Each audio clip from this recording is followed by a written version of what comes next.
আসসালামু আলাইকুম ভিউয়ার্স, কেমন আছেন সবাই? আজকে চলে আসলাম আরও একটি ভিডিও নিয়ে।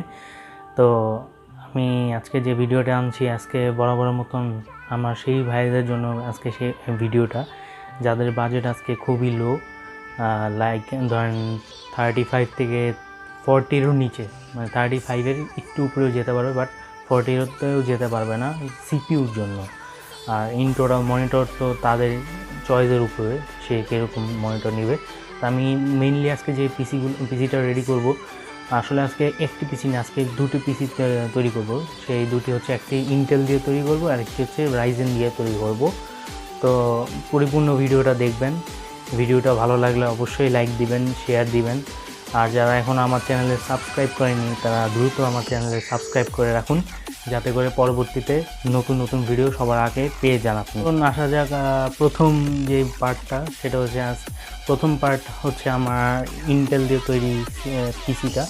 তো ইন্টেল যে তৈরি করব, সেকেন্ড যে পার্টটা হবে সেটা হচ্ছে এএমডি দিয়ে তৈরি করব।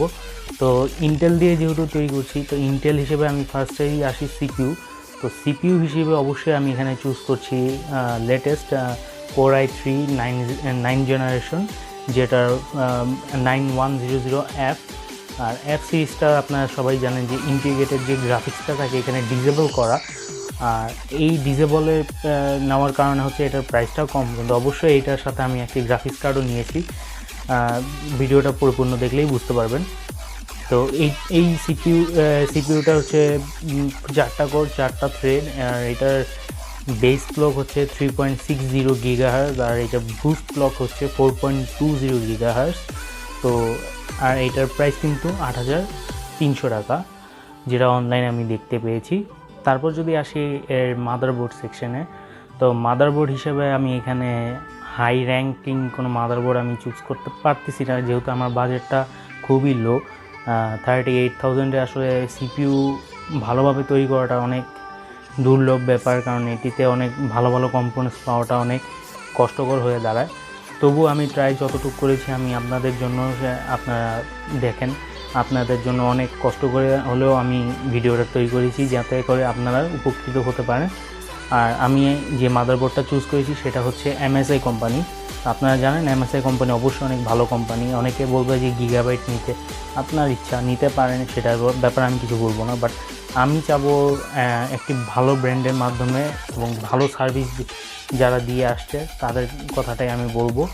তো MSI আমি যেটা নিয়েছি সেটা হচ্ছে MSI B360M Pro VH DDR4-এর 9th জেনের মাদারবোর্ড, যেটার প্রাইস হচ্ছে 7,600।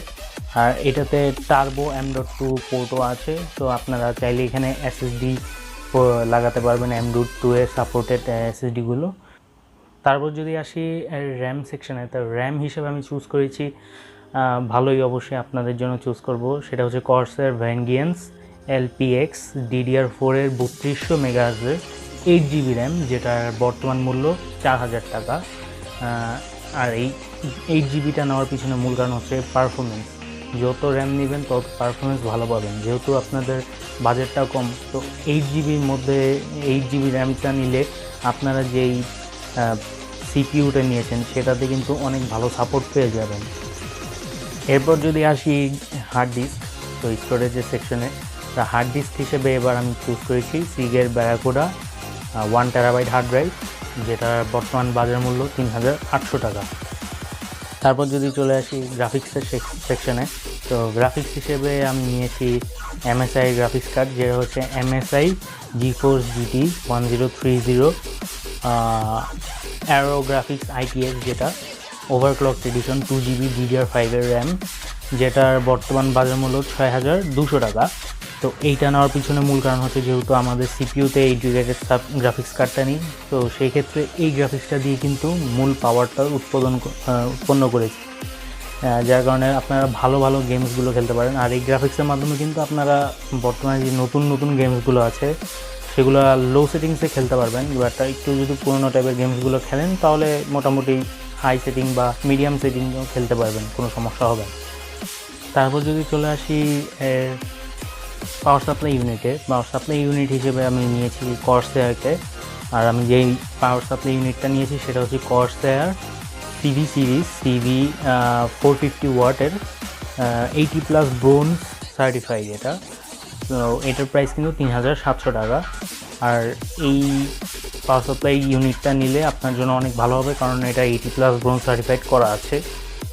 তারপর যদি চলে আসি এর কেসিংয়ে, এই ফার্স্ট পার্টের লাস্ট অংশে, তো কেসিং হিসেবে আমি যে কেসিংটা নিয়েছি সেটা একটু কম দামি, কারণ আমার যেহেতু বাজেটটা কম, সেক্ষেত্রে আমার কেসিংটা অবশ্যই কম দামি নেওয়াটাই ভালো। আর কেসিং যেটা নিয়েছি সেটা হচ্ছে ডিপকুলের ব্র্যান্ডের, যেটা হচ্ছে Deepcool matrix 30 mini tower black ATX-এর গেমিং কেসিং, যেটা টেম্পার্ড গ্লাস আছে সাইডে, তো সমস্যা হওয়ার কথা না এই কেসিংটাতেও। তো এটার প্রাইস কিন্তু 2400 টাকা। তো ফার্স্ট পার্টের মূল অংশ কিন্তু আমার শেষ। তো ইন টোটাল করলে আমার কিন্তু প্রাইস চলে আসে পরিপূর্ণভাবে 38,000 টাকা, যেটি কিন্তু আসলে খুবই কম প্রাইস একটি নতুন ব্র্যান্ড নিউ পিসি হিসেবে। আর মনিটরটা আপনাদের উপরে ছেড়ে দিলাম, কারণ অনেকে নর্মাল মনিটর নেবেন, আবার অনেকে একটু ভালো মানের মনিটর নেবেন, সেক্ষেত্রে আমি মনিটরে ভেজালে যাচ্ছি না, মনিটরটা আপনাদের উপরে ছেড়ে দিয়েছি। খালি এই সিপিইউটার প্রাইস আমি রেখেছি 38,000 টাকার ভিতরে, যাতে করে আপনারা মনিটর সহ নিলে সেটা আপনাদের সুবিধা মতো কমফোর্টেবল ওয়াইজ আপনারা নিতে পারেন। তো এরপরে চলে যাব সেকেন্ড পার্টে। তো প্রথমেই বলতে চাই, আমি এখানে সেকেন্ড পার্টে কিন্তু বলছি AMD নিয়ে কথা বলবো। AMDর যে সিপিইউটা তৈরি করছি সেটা হচ্ছে AMDর যে সিপিইউ আমি চুজ করেছি সেটা হচ্ছে AMD Ryzen 3 এর সিরিজের, আর সেটা হচ্ছে AMD Ryzen 3 3200G, যেটা ভেগা 8 গ্রাফিক্স দেওয়া আছে ডেডিকেটেডভাবে। তো সেক্ষেত্রে আমি বুঝতে পারছেন এখানে আমি কোনো গ্রাফিক্স কার্ড নিচ্ছি না, কারণ এটাতেই গ্রাফিক্স কার্ড ইনক্লুডেড আছে। আর এটার বেস ক্লক হচ্ছে 3.6 GHz আর বুস্ট ক্লক হচ্ছে 4.2 GHz। আর এটা বর্তমান মূল্য যা দেখলাম 9500। তারপর যদি চলে আসি, আসলে এই সিপিইউটা নেওয়ার পিছনে মূল কারণ হচ্ছে এটাতে RX Vega graphics card, Vega 8 graphics আছে, যার কারণে এটাতেই কিন্তু আপনারা প্রায় আগে যে পার্টটাই ছিল 1030 যে গ্রাফিক্স কার্ডটা নিয়েছি সেম পারফরমেন্স বলতে পারেন। আবার কিছু কিছু ক্ষেত্রে এটাও ভালো পারফরমেন্স করেছে, আবার কিছু কিছু ক্ষেত্রে 1030 অনেক ভালো পারফরমেন্স করেছে। তো আর এই ভেগা 8 গ্রাফিক্সটা কিন্তু সিপিইউর মধ্যে ইনক্লুডেড, যার কারণে কিন্তু এটা যখন ওভারক্লকিং কোনো গেম খেলবেন তখন কিন্তু এটা মোটামুটি একটু ভালোই হিট আপ হয়। আর সেজন্যই আমি হাইলি সাজেস্ট করব এটার জন্য আলাদাভাবে আপনি যদি একটি লিকুইড কুলার ইউজ করেন। আর আমি এখানেও ভিডিওতে আমি লিকুইড কুলিং নিয়েই আমি বাজেটটা করেছি। তো লিকুইড কুলার যেটা আমি নিয়েছি কুলার মাস্টারের, সেটা হচ্ছে cooler master liquid 120 light RGB liquid CPU cooler, যেটার প্রাইস হচ্ছে 5300 টাকা। তো এটা যদি নেন আপনি কিন্তু যখন অনেক সময় ধরে গেমিং করবেন বা অন্যান্য কাজগুলো করবেন, দেখবেন যে পাওয়ার ড্রপের একটা চিন্তা থাকে, কিন্তু এই ক্ষেত্রে কিন্তু লিকুইড কুলিংয়ের সাপোর্টে কিন্তু পাওয়ারটা ড্রপ করবে না। তো আমার পক্ষ থেকে এটা হাইলি রিকমেন্ডেড থাকবে যেন আপনারা অবশ্যই একটি কুলার ফ্যান বা লিকুইড কুলিং সিস্টেম একটি লাগিয়ে নেন সিপিইউর সাথে। তারপর যদি চলে আসি মাদারবোর্ড সেকশনে, তো মাদারবোর্ডের জন্য আমি যেটা চুজ করেছি সেটা হচ্ছে MSI কোম্পানির। তো আমি যেই মাদারবোর্ডটা নিয়েছি সেটা হচ্ছে খুবই পপুলার, আপনারা সবাই চেনেন, MSI B450M mortar max DDR4 এর AMD সকেট সহ, যেটা AMD সকেটওয়ালা মাদারবোর্ড। এটার প্রাইস হচ্ছে 9500 টাকা। আর এই মাদারবোর্ডটা নেওয়ার পিছনে কারণ হচ্ছে এই মাদারবোর্ডটা ভবিষ্যতে আপগ্রেড করতে চাইলে, আপনি ধরেন সিপিইউ আপগ্রেড করতে চাইলেন তখন সুন্দরভাবেই করতে পারবেন, কোনো মাদারবোর্ডের চেঞ্জের প্রয়োজন হবে না। এটা র্যাম সাপোর্টও ভালো আছে, 64 পর্যন্ত র্যাম সাপোর্টেড। তো আমার মতে এটা নেওয়াটাই অনেক বেটার অন্যান্য কোম্পানিতে না যেয়ে। তারপর যদি চলে আসি র্যাম সেকশনে, তো র্যাম হিসাবে আমি আগের পার্টে যেটা নিয়েছি এই পার্টও সেমই নিব। সেটা হচ্ছে Corsair Vengeance LPX 8GB DDR4 এর র্যাম, যেটা 3200 মেগাহার্জের, যেটার প্রাইস হচ্ছে 4000 টাকা। আর আমার সাজেশন থাকবে আপনারা যেন AMD পিসি যখন তৈরি করবেন 2 স্টিক র্যাম নেওয়ার চেষ্টা করবেন, কারণ 2 স্টিক র্যাম নিলে সেক্ষেত্রে পারফরমেন্সটা অনেক সুন্দরভাবে দিবে। আর এখানে 8GB যেহেতু নিয়েছেন তেমন একটা ড্রপ করবে না, তবে ভবিষ্যতে যদি আপনারা টাকা অ্যাড করতে পারেন তখন অবশ্যই আরও একটা 8GB লাগিয়ে নেবেন, তাহলে কিন্তু পারফরমেন্স অনেক বেড়ে যাবে। তারপর যদি চলে আসি হার্ড ডিস্ক মানে স্টোরেজ সেকশনে, হার্ড ডিস্কও আমি আগের যে পার্টে যা নিয়েছি এবারও তাই নিচ্ছি। Seagate Barracuda 1TB hard drive, যেটা বাজার মূল্য 3800 টাকা। তারপর যদি চলে আসি এর পাওয়ার সাপ্লাই ইউনিটে, তো পাওয়ার সাপ্লাই ইউনিটও সেম নিয়েছি, সেটা হচ্ছে কর্সায়ার সিভি সিরিজ CV450 ওয়াটের, যেটা বর্তমান বাজার মূল্য 3700 টাকা। তারপর যদি চলে আসি ভিডিওর লাস্ট সেকশনে, সেটা হচ্ছে কেসিং।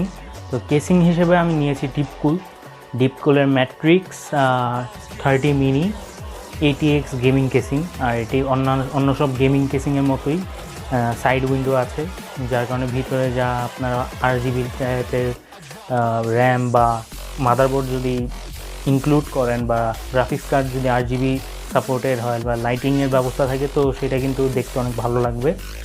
আর এই গেমিং কেসিংটার প্রাইস অনলি 2400 টাকা। তো ইন টোটাল করলে আমার কিন্তু বিল চলে আসে 38,200 টাকা। তো বুঝতে পারছেন যে দুটো পিসি কিন্তু আমার প্রায় 38,000-এর মধ্যে তৈরি করে, বাট আপনারা যখন কিনতে যাবেন তখন দরদাম করলে সেটা কিন্তু 35 থেকে 36,000-এ সেটা হয়তো কমপ্লিট হয়ে যাবে আপনাদের। আর মনিটরের ব্যাপারটা পরিপূর্ণতা আপনাদের উপরেই ছেড়ে দিয়েছি, কারণ মনিটরটা আসলে যার নিজস্ব পছন্দের ব্যাপার। তবে আমার সাজেশন থাকবে AMD যদি পিসিটা নেন তাহলে AMD FreeSync কোয়ালা মনিটরগুলো নেওয়ার চেষ্টা করবেন, আর ইন্টেলের নিলে দেন আপনার নর্মাল আই কেয়ার যুক্ত যেই মনিটরগুলো আছে সেগুলোই নিন।